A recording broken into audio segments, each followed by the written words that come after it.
Hello guys, welcome back to my channel. तो ये नया वीडियो है नेशनलिज्म इन इंडिया का, क्लास 10th हिस्ट्री का, जो कि क्वेश्चन नंबर फर्स्ट का थर्ड पार्ट पे बेस्ड है। ठीक है, और इसमें जो सॉल्यूशन है, जो आंसर है, वो पूरा एनसीईआरटी बेस्ड है और पूरा वर्ड टू वर्ड मैं एक्सप्लेन करूँगी। बहुत ही अच्छे से आपको समझ में आएगा। अगर आप पूरा चैप्टर नहीं भी कवर कर पा रहे हैं तो आप ये मोस्ट इम्पॉर्टेंट पार्ट्स जो है वो कवर कर लेंगे, आपका मैक्सिमम पार्ट कवर हो जाएगा। तो क्वेश्चन है, why Indians were outraged by the Rowlatt act. ठीक है, तो रॉलेट एक्ट जो है वो एक एक्ट है जो पास किया गया था ब्रिटिशर्स के द्वारा। तो इससे जो इंडियंस थे वो क्यों गुस्सा हो गए थे, क्यों उनमें और ज़्यादा गुस्सा पैदा हो गया था ब्रिटिशर्स के अगेंस्ट। ठीक है, तो नेशनलिज्म की फीलिंग कैसे आई थी ये तो मैंने पहले वीडियोस में बता चुका है, उसको आप देख लीजिएगा। अब आगे का कि ये क्या था रॉलेट एक्ट, इसके बारे में सारा डिटेल हम लोग इस वीडियो में डिस्कस करेंगे। ठीक है, तो व्हाट वाज रॉलेट एक्ट 1919। जो रॉलेट एक्ट था वो 1919 में पास किया गया था। ठीक है, this act has been hurriedly passed, बहुत जल्दबाजी में इसको पास किया गया था, through the imperial legislative council despite the united opposition of the Indian members. तो ये बहुत जल्दबाजी में पास किया गया था, किसके द्वारा? By the imperial legislative council, जिसका मतलब होता है आज के डेट में पार्लियामेंट, जिसको पहले ब्रिटिशर्स के टाइम में इम्पीरियल लेजिस्लेटिव काउंसिल बोला जाता था। ठीक है, despite the united opposition of the Indian members, मतलब जो उस काउंसिल के जो इंडियन मेंबर्स थे उन्होंने यूनाइटेड होकर बहुत स्ट्रगल किया, मतलब बहुत अपोजिशन किया इसका। मतलब इस एक्ट का इंडियंस मेंबर जो थे उसके काउंसिल के, उन्होंने बहुत अपोज किया था, लेकिन ब्रिटिशर्स नहीं माने, फिर भी उसको जल्दबाजी में फोर्सफुली एक्ट को ला दिया गया। ठीक है, the act give the government enormous powers to repress political activities and allowed detention of political prisoners without trial for 2 years। अब ये एक्ट में होता क्या था, ये एक्ट जो था वो गवर्नमेंट को बहुत ज़्यादा पावर देता था। क्या पावर देता था कि पॉलिटिकल एक्टिविटीज़ जो भी हो रहे हैं, मतलब कि ब्रिटिशर्स के अगेंस्ट जो भी प्लानिंग, जो भी मूवमेंट्स के प्लानिंग वगैरह, मतलब कि जो भी ग्रुप्स वगैरह बन रहे हैं, वो सबको रिप्रेस करने का पावर आ जाता था गवर्नमेंट के पास। और इसमें क्या होता था कि allowed detention of political prisoners, और फिर वो लोग डिटेंशन यानी कि अरेस्ट कर सकते थे। गवर्नमेंट के पास इतना पावर आ जाता था कि वो लोग पॉलिटिकल एक्टिविटीज़ को हटा देते थे, दबा देते थे उसको, मतलब कि उसको रिप्रेस करना यानी कि दबा देते थे, उसको डिस्ट्रॉय कर देते थे। ठीक है, और एक दूसरा पावर ये था कि वो डिटेंशन यानी कि अरेस्ट कर सकते थे किसी भी पॉलिटिकल लीडर को या कोई भी इंसान को without trial for 2 years। Without trial यानी कि जो 24 hours में रूल होता है कि कोर्ट के सामने पेशी होती है जो भी अरेस्ट हुआ है, तो ये ट्रायल होता था। तो ये ट्रायल नहीं करना पड़ता था इस एक्ट के तहत। ठीक है, और 2 साल तक आप किसी को भी जेल में बंद कर सकते हैं, ये एक्ट में बताया गया था। ठीक है, तो ये एक्ट क्या था, बहुत ही गलत था, एक तो साफ पता चल रहा है। तो इसके अगेंस्ट में इंडियन मेंबर्स ने अपोज किया था कि इसको नहीं लाना चाहिए, लेकिन फिर भी ब्रिटिशर्स ने ज़बरदस्ती लाया। ठीक है, तो ये एक्ट समझ में आया।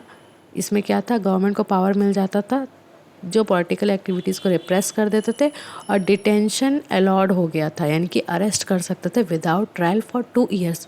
2 साल के लिए अरेस्ट कर सकते थे बिना किसी रीज़न का। ठीक है, द रॉलेट एक्ट और ब्लैक एक्ट, तो रॉलेट एक्ट को ब्लैक एक्ट भी कहा गया था, was a legislative act passed by the imperial legislative council in Delhi on 21 March 1919। तो ये एक लेजिस्लेटिव एक्ट था जो कि कहाँ पास हुआ था, इम्पीरियल लेजिस्लेटिव काउंसिल, जिसके बारे में बता चुकी हूँ, और कहाँ हुआ था, दिल्ली में हुआ था ऑन 21 March 1919 को। ठीक है, the British government pass the infamous Rowlatt act which gave enormous power to the police to arrest any person without any reason whatsoever। तो ब्रिटिश गवर्नमेंट ने ये एक्ट जो है, जो बहुत ही बदनाम, इनफेमस यानी कि जो गलत चीज़ के लिए फेमस हो, तो इनफेमस रॉलेट एक्ट को पास किया था, जो कि गवर्नमेंट को इनॉर्मस पावर देता था, गवर्नमेंट के साथ साथ पुलिस को भी, ताकि वो किसी भी पर्सन को अरेस्ट कर सके विदाउट एनी रीज़न और ट्रायल। ठीक है, 2 साल के लिए। तो ये था पूरा रॉलेट एक्ट का definition. The, the purpose of the act was to curb the growing nationalist upsurge in the country. अब इसका पर्पस क्या था ये एक्ट लाने का, कि ब्रिटिशर्स देख रहे थे कि जो इंडियंस हैं उनके मन में नेशनलिस्ट का फीलिंग जो है वो अपसर्ज हो रहा है, यानी कि बढ़ रहा है धीरे धीरे। अब ये लोग बहुत मूवमेंट्स और स्ट्रगल और रिवॉल्यूशन करने के लिए प्लानिंग कर रहे हैं। तो इसको कम करने के लिए, इसको कर्ब यानी कि उसको बंद करने के लिए, ठीक है, ये लॉ एक्ट जो है ब्रिटिशर ने पास किया था। Gandhi called upon the people to do satyagraha against such an oppressive act. तो गांधी जी ने क्या किया कि लोगों को बुलाया कि अब हमें इसके अगेंस्ट में सत्याग्रह करना पड़ेगा, तभी ये ख़त्म हो सकता है, ठीक है। Gandhi ji wanted non violence civil disobedience against this law.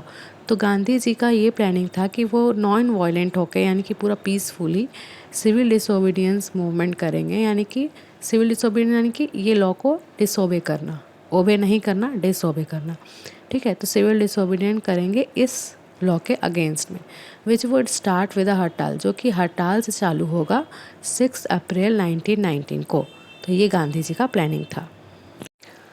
Rallies were organized in various cities.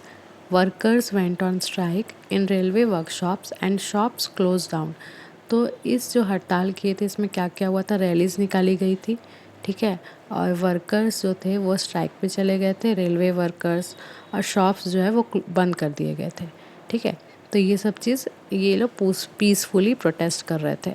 तो alarmed by the popular upsurge, अब ये सब चीज़ ब्रिटिश गवर्नमेंट देख रही थी कि हाँ अब ये लोग जो है एक्शन करने लगे हैं, तो ठीक है। तो उन्होंने क्या सोचा, ये बहुत चौकन्ने हो गए, अलार्म्ड हो गए।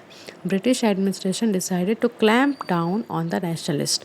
तो वो क्लैम्प डाउन यानी कि कोई कार्रवाई करना, किसी चीज़ को रोकने के लिए स्ट्रिक्ट एक्शन लेना, ठीक है।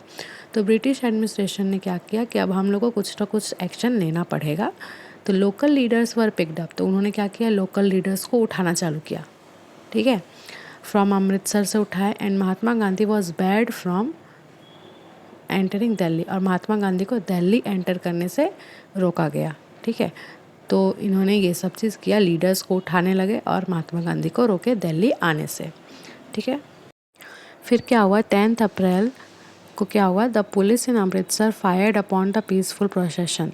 तो अमृतसर में पुलिस ने फायरिंग स्टार्ट कर दी, जो प्रोसेशन हो रहा था यानी कि जो रैलीज निकल रही थी वहाँ पर, ठीक है, और causing wide spread attack on, और बहुत सारा अटैक भी हुआ बैंक्स में, पोस्ट ऑफिस में और रेलवे स्टेशन में, ठीक है, पुलिस के द्वारा अटैक किया गया। Martial law was impose and general Dyer took command, अब एक मार्शल लॉ था वो भी लागू कर दिया गया, और जनरल डायर जो थे उसको सारा रिस्पॉन्सिबिलिटी दे दिया गया कि अब तुम इसको हैंडल करो, ठीक है। The British government had decided to put most of the Punjab under martial law. तो पंजाब का मोस्ट ऑफ द पार्ट जो है मार्शल लॉ के अंदर आ गया। The legislation restricted a number of civil liberties. अब इसमें होता क्या है, इसमें मार्शल लॉ में ये होता है कि जो गवर्नमेंट है वो सिविल लिबर्टीज़ को बैन कर देती है, मतलब आप कहीं फ्रीली घूम नहीं सकते, आप किसी से बात नहीं कर सकते, कुछ प्लानिंग नहीं कर सकते, ठीक है। जिसमें जिसमें जिसमें क्या क्या आता था कि फ्रीडम ऑफ असेंबली, यानी कि किसी से आप ग्रुप बना के मिल नहीं सकते हैं, कहीं पर जमा नहीं हो सकते हैं, गैदरिंग्स ग्रुप नहीं बना सकते हैं, एकजुट होकर रह नहीं सकते हैं, ठीक है। Of more than 4 people were band, 4 लोगों से ज़्यादा कहीं कोई खड़ा होके अगर मिल गया तो फिर ये लोग एक्शन लेते थे, ठीक है। तो ये सब चीज़ मार्शल लॉ में आया कि आप कहीं भी, अब मतलब ये क्यों किया गया था कि ये लोग मिलेंगे ही नहीं 4 लोग, तो फिर प्लानिंग करेंगे कैसे, मूवमेंट होगा कैसे, ठीक है। इसी को हटाने के लिए ब्रिटिशर्स ने ये किया था। नेक्स्ट क्या हुआ, ऑन 13 अप्रैल 1919, जो कि बहुत ही बुरा दिन था इंडिया के लिए, जलियांवाला बाग इंसिडेंट हुआ था। On that day a large crowd gathered in the enclose ground of Jallianwala Bagh. Some came to protest, other had came to attend the annual Baisakhi fair. तो क्या हुआ था कि जलियांवाला बाग इंसिडेंट इस दिन हुआ था, और हुआ क्या था, जलियांवाला बाग में प्रोटेस्ट भी चल रहा था और बैसाखी का फेयर यानी कि मेला भी लगा था। तो कुछ लोग प्रोटेस्ट अटेंड करने के लिए आए थे, कुछ लोग मेला जो था वो उसको एंजॉय करने आए थे बैसाखी का। लेकिन वहाँ पर क्या हुआ, जनरल डायर ने बहुत ही गंदा काम किया, जो आज तक जो है जिसका निशान आप देख सकते हैं। Dyer entered the area, blocked the exit points and open fire on crowd, killings hundreds. तो क्या हुआ, जनरल डायर आया ब्लॉक कर दिया, सारा जाने का रास्ता बंद कर दिया और फायरिंग चालू कर दिया क्राउड पे, यानी कि भीड़ पे, ठीक है, जिससे 100 से ज़्यादा लोगों की मृत्यु हो गई वहीं पर। His objective was to produce a moral effect to create a feeling of terror and awe in the mind of satyagrahis. अब देखो उसकी इतनी घिनौनी सोच थी कि वो 100 लोगों को मारा है इसलिए ताकि उसका मोटिव ही यही था कि इंडियंस पे हम लोग का डर जगे। वो चाहते थे कि जो सत्याग्रह कर रहे हैं वो लोग के मन में एक डर आ जाए, ठीक है, ब्रिटिशर्स के अगेंस्ट, और इसी के लिए उन्होंने ये सब काम किया था जो जलियांवाला बाग इंसिडेंट था। ये फ़ोटो है जलियांवाला बाग इंसिडेंट की, जिसमें मोर देन हंड्रेड्स लोग जो है वो मारे गए थे बिना कोई रीज़न, और जिसने ये करवाया था इसका फ़ोटो जनरल डायर की फ़ोटो ये रही। तो आई होप आपको ये वीडियो यूज़फुल लगा होगा। अगर थोड़ा सा भी यूज़फुल लगा हो तो प्लीज़ सपोर्ट करें। Thank you, have a nice day, bye bye.